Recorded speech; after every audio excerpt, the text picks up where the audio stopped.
Sean, are you on my laptop? Sean, why are you asking stupid questions? Of course I'm on your laptop. Did you ask if you could use my laptop? Well, I just kind of assume because, we're the same person. It's like our laptop, so it doesn't Just matter. don't change anything. Hey guys, my name's Sean. This sweater used to be my dad's, and today we're going to be going over standard in card control. This is the double undercut. Let's get into it.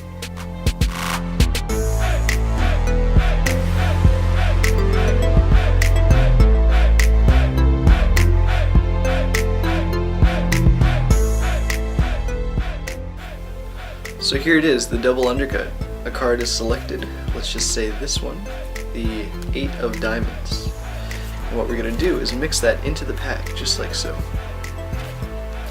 Unbeknownst to the spectator, it's been controlled to the top. The double undercut is useful in the fact that it can be used in a seated position and can control a different card to the bottom of the deck. Here's the 3 of clubs. We'll leave the 3 somewhere near the center, like so. And with just a few cuts, the 3 can be successfully controlled to the bottom. How about that? Crazy. Nice.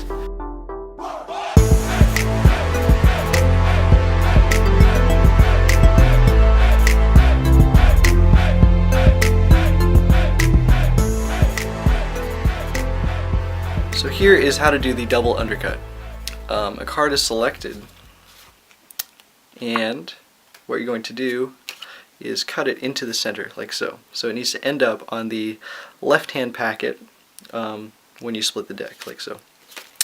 It's face up here so they can see it. I flip it face down usually because, if you control it to the top, they'll know it's on the top because it's... Anyway, here's the 10. This is the card we're going to control. Once it's back in your left hand, like so, don't need to worry about the right hand just now. You're going to stick the fleshy part of your pinky right here. See if we can focus on that. Can we get some... This little squishy guy, little, you know what I'm talking about? You're going to stick that right on the corner there, and that's when you put the other cards back on top. That's called a break. So now there's a break between the packets, but from the front, when you have cover, everything looks pretty much squared up, and this is a really dramatic break. But you're just holding the position of where the card is, and that's right directly above their card. Boom, perfect, got a break. Next, what you're going to do is you're going to come over with your right hand. I'll see if you can you're going to come over with your right hand and hold the cards an end grip, which is like this. And what you're doing is you're transferring that pinky break to a thumb break, like so. So now the fleshy part of my thumb is is in between the 2 packs here. So I'm really not losing that position. So once the card's here, I put all the cards back, I'm holding a break. Like that. Perfect. You're going to come over, transfer to a thumb break, like this, so I still haven't lost the position. Next, what I'm going to do, and from the front, this is what it looks like. So the card's here, put the cards back, I'm already in the thumb break. And you can't really see because the fingers will be covering the front here, like that. So, boom, card, pinky break, thumb break. And once you get used to it, you'll just go straight into the thumb break, like that. Because the next position, what you're going to do is you're going to, as you're in end grip here, like so, holding the break from the front, the fingers are covering. This is how you should look, right? Very natural. Your left hand will then come under the cards here and break off half of this bottom packet here. So see, there's 2 packets because you got that break. You're going to break off half of the bottom packet, like so. And that's about half, like this. And you're going to simply move that to the top. So you have not moved the position of their card yet. All you've done is broken off half the bottom packet. Or it doesn't have to be exactly half, it can just be a part of the bottom packet. Next, what you'll do is do that same thing again, except you're going to take everything below that thumb break, so the whole bottom packet, like that. And that just successfully moved the 10 to the top, which is their selection. So one more time, the 10's in the center here. Come over, pinky break, transfer to a thumb break, end grip, all the fingers are in front here. Break off half that bottom packet, like so. Boom, nice. then break off the full of that bottom packet. So now it's on top. See, what that does is it kind of fakes the audience out here. So if you were to just take their selection, put it in the center, hold a break, and cut it to the top, people might not say things, but they'll know, or they'll be less likely to be amazed by the magic because they'll think that, oh, we just cut it to the top. But with the added second cut, 1, 2, like that, it kind of throws them off because they don't know, where it could be, because they think the first cut would be just throwing, they would think the first cut is actually cutting their card to the top when really it's still over here. So when you do that the second cut, it throws them off just a bit. So there is the double undercut control to the top. So here's how to control the selected card to the bottom of the deck. Here's what it looks like. Here's the card, and with just a few cuts like so, it is successfully moved to the bottom. Nice, cool. Okay, so this works the exact same way as the previous method. So if you learned the previous method and you got it, this will be just as easy, if not easier. So what we're going to do, you're going to take the card and cut it to the center like this. And what you're going to do, as you show the card one more time like this, you're going to bring it back with your thumb, as you would if you were to do this. All you're going to do is you're going to bring it back, but put a break under the card, like this. So I have I'm sticking my pinky in right under the card. If you can get a good angle on that. See that? Perfect. So now, all I have to do, if I can focus, all I have to do now is put the rest of the cards on top.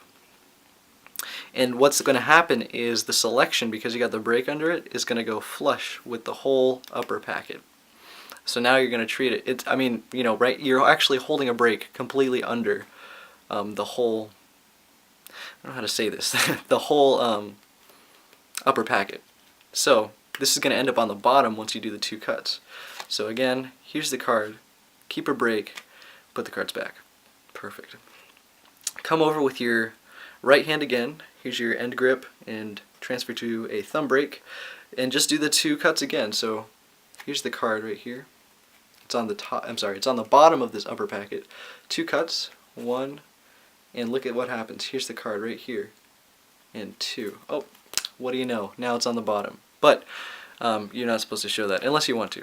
But I suggest against it. So one more time, here's the card. Go into the center like this. Show the card one more time. Show the card, bring it back, keep a break, put the cards back on top, holding that break still, transfer to end grip and thumb break, double undercut, 1 and 2. Perfect. And now the card is on the bottom. That's how you control the selected card to the bottom of the deck with the double undercut.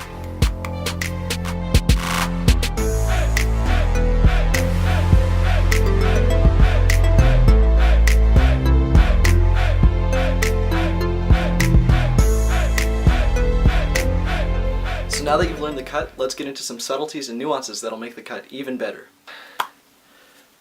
To make this cut more convincing, what I like to do is actually take the card in the center like this, and instead of giving it 1, 2 cuts like that to put it back on top, I like to give it more than 2 cuts. So, thumb break here. Sometimes I'll go 1, 2, and 3. And all that is the double undercut, but turned into a triple undercut. So, here it is. Hold the pinky break. Come over and grip, thumb, you know the deal. And I'm going to break off here. Let's just focus. I break off a third, where's 1, another third, 2, and then the last third, 3, like that. And what that does is convinces the spectator, or in a more convincing manner, makes the spectator think that you have less control than you really do. So the selected card, 6 of clubs, goes into the center like this, holding a break, and here we go, 1, 2, 3. Because the thing about that is, if throughout your card routine you can hit him with the 1, 2, right, and now it's on top. But if you switch between that and multiple cuts, it'll really screw them up, because then they'll be like, I just have no idea where anything is anymore.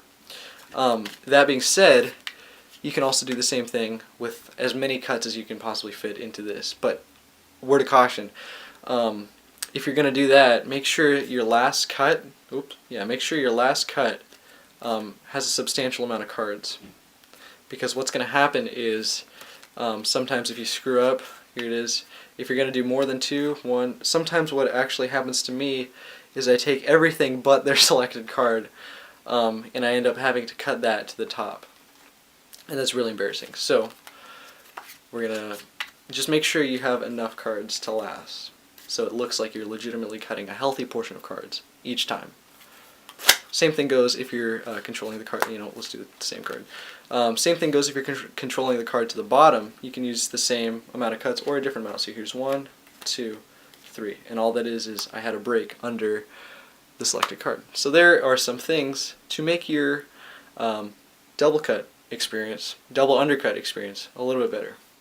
So guys, that was the double undercut. I really hope you enjoyed. It's one of my favorite controls because it controls a card to the top or bottom in a very convincing manner. It's really versatile in that you can switch it up to either 2 cuts or 3 cuts, and it confuses the spectator and everything. It confuses me sometimes. Sometimes I'll actually end up losing my card. And that's not good. But don't do that.